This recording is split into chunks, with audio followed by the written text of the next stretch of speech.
कोटा, जो कभी ख्वाबों की नगरी माना जाता था, धीरे धीरे एक डरावने सच का सामना कर रहा है। यहाँ पढ़ाई के दबाव और माता पिता की उम्मीदें बोझ तले बच्चों की जिंदगी एक नाजुक धागे की तरह टूट रही है। हर रोज एक नया नाम, एक और मासूम जिंदगी जो खुद से हार गई। जिया खंडेलवाल एक और नाम इस दर्दनाक सिलसिले में जुड़ गया है। 19 साल की जिया खंडेलवाल, जो 12वीं की एक होनहार छात्रा थी, जिसने कभी डॉक्टर बनने का सपना देखा था, 12वीं मंजिल से कूदकर उसने अपनी जिंदगी खत्म कर ली। जिया अब हमारे बीच नहीं है। उसकी आत्महत्या ने कई सवाल खड़े कर दिए हैं, जो हर माता पिता, शिक्षक और छात्र को सोचने पर मजबूर कर रहा है।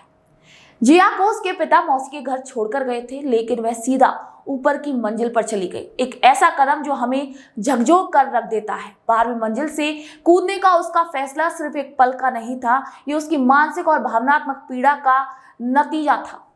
पुलिस के मुताबिक वह डिप्रेशन में थी। यहाँ सवाल उठता है कि आखिर जिया की जिंदगी में ऐसा क्या था जो उसे ये कदम उठाने पर मजबूर कर गया। शायद वही डर, वही निराशा जो हजारों छात्रों के दिलों में है, खुद से, परिवार से, समाज से नाकाम होने का डर। जिया की जिंदगी में भी वही सवाल थे जो आज के युवा अक्सर खुद से पूछते हैं कि क्या मैं पर्याप्त हूँ? क्या मेरे ख्वाब मुझसे बड़े हैं?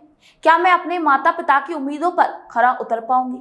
यहाँ 3 इडियट्स फिल्म में राजू रस्तोगी का वो सीन मुझे याद आता है, जब वह कहता है कि डर लगता है कहीं मैं फेल ना हो जाऊं। यही डर आज कोटा के छात्रों की असलियत बन चुका है। कोटा, जिसे हम शिक्षा का मंदिर मानते हैं, अब एक अजीबोगरीब डरावने रूप में सामने आ रहा है। जब हमें सुनने में आता है कि एक और मासूम जिंदगी ने कोटा की ऊंची इमारत से छलांग लगाकर अपने सपनों और जिंदगी को खत्म कर लिया। ये दर्द तब तक और बढ़ जाता है जब हम सोचते हैं कि ये सिर्फ एक अकेली जिया की कहानी नहीं, बल्कि पिछले 3 महीनों में कोटा में ऐसी कितनी ही कहानियां लिखी जा चुकी हैं। परशुराम, संदीप, रशिद, आयुष, बगीचा सपनों का पीछा करते हुए खुद को कहीं खो चुके हैं। ये नाम अब हमें पीछे छोड़ गए हैं। ये सिर्फ नाम नहीं है, ये भी जिंदगियां हैं जो अपने सपनों का बोझ उठाते उठाते थक गई।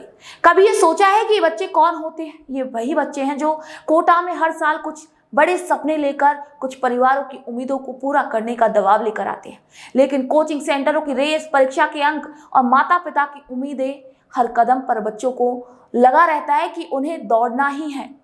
लेकिन क्या हम कभी रुककर सोच सकते हैं कि इस दौड़ का अंत क्या है?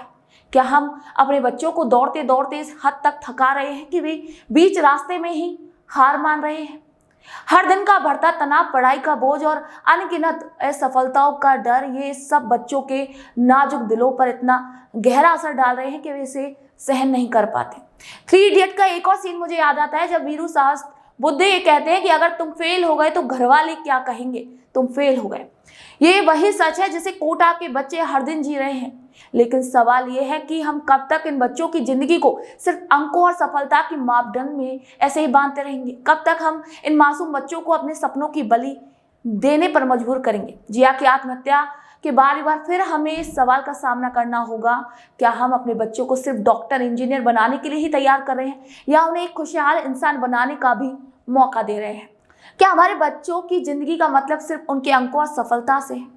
हमें अपने बच्चों को ये समझाना होगा कि जिंदगी केवल नंबरों और सफलताओं की दौड़ नहीं है। जीवन में हार और जीत सब कुछ नहीं होती। सपने देखना गलत नहीं है, पर जिंदगी सपनों से कई ज्यादा बड़ी है।